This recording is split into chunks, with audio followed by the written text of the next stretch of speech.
안녕하세요, 여러분. 반갑습니다. 오늘은 좀 새로운 각도로 진행해 봅니다. 마이크도 써보고요. 저는 아이폰으로 했는데 그동안 듣는 거 쉽지 않으셨죠? 저 나름 마이크도 구비하고 팝필터도 해서 해보고 있는데요. 점점 시도해서 더 나은 컨텐츠 전해드릴 수 있도록 노력해 볼게요. 그러면 오늘은 우리 현존 수업 8번째 보이스룸 한번 나눠보도록 하겠습니다. 저희가 원래 내일이잖아요. 11월 10일 금요일이라서 8번째 내일인데, 미리 알려드린 것처럼 개인 사정으로 라이브로 하지 못해서 이렇게 컨텐츠를 전해드리게 됐어요. 우리 이거 같이 그 시간에 듣고 또 보이스룸 열어서 서로 소감을 나누도록 하겠습니다. 그럼 오늘 범위는 211에서 232쪽입니다. 어떠세요? 여러분들 현존 수업 잘 읽고 계세요? 읽을만 하셔요? 이번 주에 읽었던 내용은 3주차, 4주차 내용이 함께 들어가 있었어요. 3주차 나는 의식적으로 응답하기를 선택한다. 그리고 4주차 나는 조건 없이 느낀다. 이게 또 같이 있었잖아요. 이 내용 우리 같이 한번 나눠보도록 할게요. 제일 먼저 우리가 지난 한 주를 돌아봤을 때 이 질문을 하고 싶어요. 211쪽에 있는 질문입니다. 둘째 줄에 있어요. 212쪽 둘째 줄. 당신의 투사와 반응적 행동이 방아쇠에 의해 촉발될 때 그것을 알아차리는 일이다. 투사와 반응, 나는 나의 투사와 반응을 알아차린다라고 했었는데요. 어때요, 여러분? 얼마나 지난 한 주 동안 여러분들의 삶 속에서 투사와 반응적 행동을 알아차리셨어요?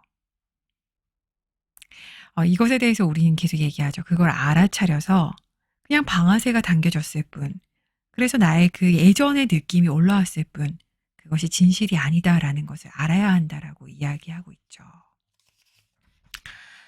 그렇게 이제 3주차는 기존의 투사와 반응적 행동, 반응을 알아차리는 것에 대해서 얘기했다면 이제 3주차 드디어 응답에 대한 이야기가 나와요. 응답에 대한 이야기. 그 응답이 무엇이냐, 응답한다라는 건 뭐냐라고 했을 때 통찰을 수신하라라고 하는데 이 문장 읽어드리고 싶었어요. 212쪽입니다. 첫째 줄입니다. 현존 수업은 자신의 경험에 자동 반응하지 않고 마치 연극을 관람하는 것처럼 관찰하기를 권한다. 연극을 관람하는 것처럼 관찰하기를. 그러니까 내 삶에 어떤 일이 벌어지든지 거기에 방아쇠에 촉발돼서 반응하는 게 아니라 그냥 내 경험이 일어나면은 그 경험에 자동 반응, 리액션을 하는 게 아니라 연극을 관람하는 태도를 갖추어서 respond, 응답하는 것에 대해서 이제 마이클은 이야기합니다. 내 삶에 벌어지는 것들을 남의 이야기, 연극 관람하는 것처럼 보는 건 쉽지가 않은데요. 그것을 관찰하자고 권유하고 있어요. 그러면 우리가 언제 어떤 경험에 반응하게 되느냐. 지난 주차에 나왔던 핵심 표현이죠. 메신저. 우리가 그때 보이스룸 했을 때 화가 나게 하는 사람 이런 표현이 나왔었는데 어때요? 여러분들 메신저도 좀 만나셨어요? 저는 만났어요.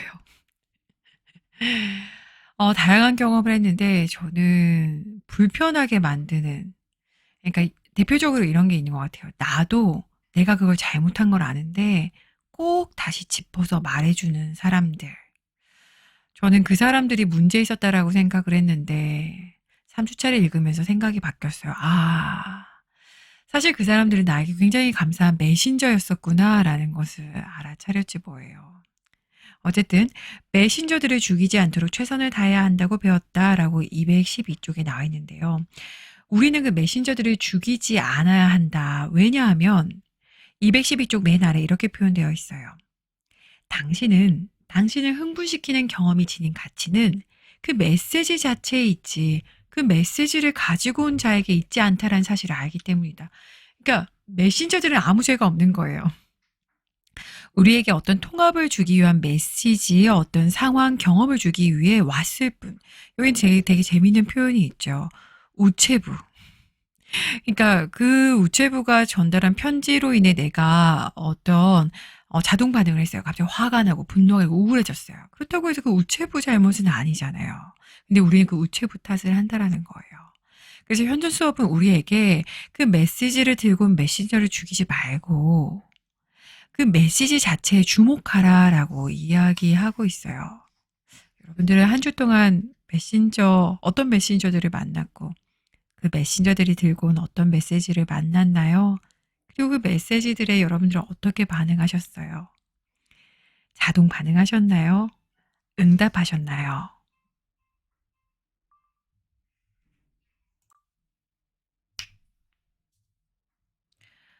그럼 이어서 다시 또 이야기해 볼게요.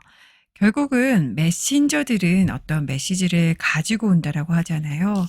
이거에 대해서 3주차에서 재밌는 단계를 설명하고 있어요. 214쪽에 보면 이렇게 나와요. 3주차에 당신은 이 과정을 한 단계 더 나아갈 것이다. 그러니까 우리가 반응과 투사를 이제 알아차렸기 때문에 어떤 메신저에 걸려들지 않을 수 있는데 그런 당신은 이제 그 메신저가 가지고 온 메시지를 받아들일 차례다. 그 메신저가 가지고 온 메시지는 바로 통찰이라고 이야기해요. 뭐가 통찰일까? 그리고 그것을 하는 단계는 뭘까라고 했을 때 215쪽에 보면은 3개 단계가 나오거든요. 이게 정말 중요해요. 그러니까 첫 번째, 메신저에서 주의를 거둔다. 그러니까 그걸 들고 온 사람으로부터 이제 흥분하거나 반응하지 말고 거기에 관심, 포커스된 그 주의, 어텐션을 거두어요. 여기서 메신저란 당신의 감정 방아쇠를 잡아당기는 사람의 행동이나 물리적 사건을 말한다. 그러니까 내 감정을 확 잡아당겨 버리는 어떤 특정 사람의 행동이나 물리적 사건을 이야기해요. 그 다음에는 이 당신을 자동 반응하게 만드는 스토리에서 한 발 물러난다. 그러니까 그 메신저가 눈앞에 있잖아요. 어쨌든 어떤 분위기를 만들고 있을 거고 어떤 장면을 말하고 있겠죠. 그것에 있어서 한 발 물러나는 거예요. 그러니까 다시 말해서 그 정신적 사건으로부터 거리를 유지하는 거죠. 그다음에 이제 세 번째는 감정의 방아쇠가 당겨져서 동요한 결과로 자신이 어떻게 느끼고 있는지에 주의를 집중한다. 그러니까 그 메신저가 가지고 온 내 방아쇠가 당겨졌을 때 그 메신저한테 흥분하지 말고, 그러니까 우체부한테 흥분하지 말고, 그냥 우체부가 가지고 온 어떤 우편물이 담긴 내 방아쇠, 그 방아쇠가 당겨져서 너머에 있는 나의 뭘 본다? 느낌, 나의 감정을 보는 것이 사실은 이제 우리가 3주차에서 의식적 응답하는 것에 있어서 핵심이라는 거죠. 다시 한 번 더. 메신저에서 주의를 거둔다. 당신을 자동 반응하게 만드는 스토리에서 한 발 물러난다.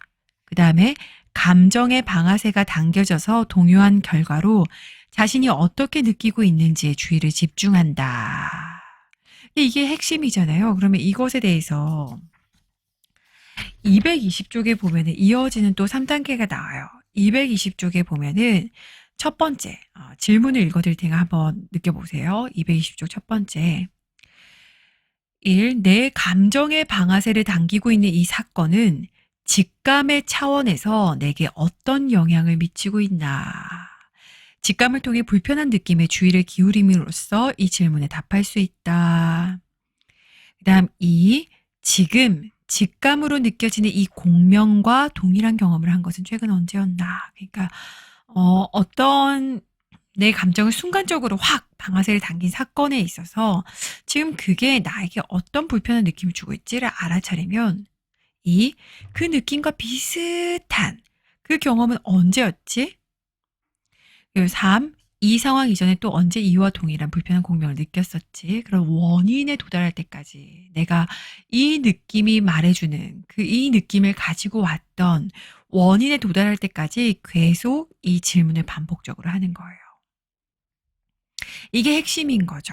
그러니까 의식적으로 응답하기 위해서는 즉각 그 초점 화두를 떨어뜨리는 거, 그리고 그 느낌에 집중하는 거, 그 느낌과 유사했던 이전 경험을 살피는 거, 그리고 그것을 온전히 그저 4주차에 나오는 것처럼 조건 없이 느끼는 것. 219쪽에 이런 표현이 나와요. 누구든 메신저가 있잖아요. 어떤 환경, 상황, 사람, 어떤 사건 뭐든 순간적으로 우리를 불편하게 만드는 것을 가지고 오는 그 메신저들. 그 메신저들이 있으면 219쪽에 이렇게 표현되어 있죠. 지금 메신저에 휘말리는 대신 그들이 가져온 메시지에 다가가는 데 집중하는 훈련. 그러니까 그 메신저들에게 반응하는 게 아니라 그들이 가지고 온 메시지에 집중하는 것을 해보자라고 하면서 결국은 그게 무엇을 말하는가 222쪽의 중반부에 나와요. 읽어드릴게요. 현존 수업은 당신을 감정적 성숙으로 초대한다. 감정적으로 성숙한다는 말은 자신의 감정 방아쇠를 당기는 일들에 자동 반응하지 않고 의식적으로 응답하게 된다는 뜻이다. 그러니까 당신은 의도적으로 깊이 숨을 한번 쉰 다음 방아쇠를 당기는 상황에서 부드럽게 빠져나온다. 그러니까 불난집에 부채질하는 게 아니라 그냥 탁 나와버리는 거죠. 그것에 대해서 떨어져 나오는 거죠. 감정적 성숙으로 초대하기 위해 감정적 메신저들이 오는 거고 우리는 그것을 통해서 의식적으로 응답하는 걸 선택함으로써 우리 안에 감정의 통합을 불러일으킨다. 이 모든 것이 현존해 가는 여정이다라고 마이클은 이야기하고 있어요. 이제 이 이야기에 이어서 4주차에는 이제 조건 없이 느낀다가 나오는데요. 이건 짧게 한번 넘어가 볼게요. 지금 우리가 하고 있죠. 224쪽의 넷째 줄에 있어요. 어떤 고통과 불편이란 건 당신의 감정체 안의 에너지 상태를 말한다. 그럼 이제 핵심은 225쪽에 있어요. 225쪽에 위에서 넷째 줄이에요. 현존 수업은 당신이 고통과 불편으로부터 도망가거나 반격하는 대신 거기에 귀를 기울이는 것으로 응답하도록 권유한다. 당신은 자신이 경험하는 어떤 고통이나 불편에도 그것이 일어나는 목적이 있을 것이라는 가능성에 대해 생각해 보게 된다.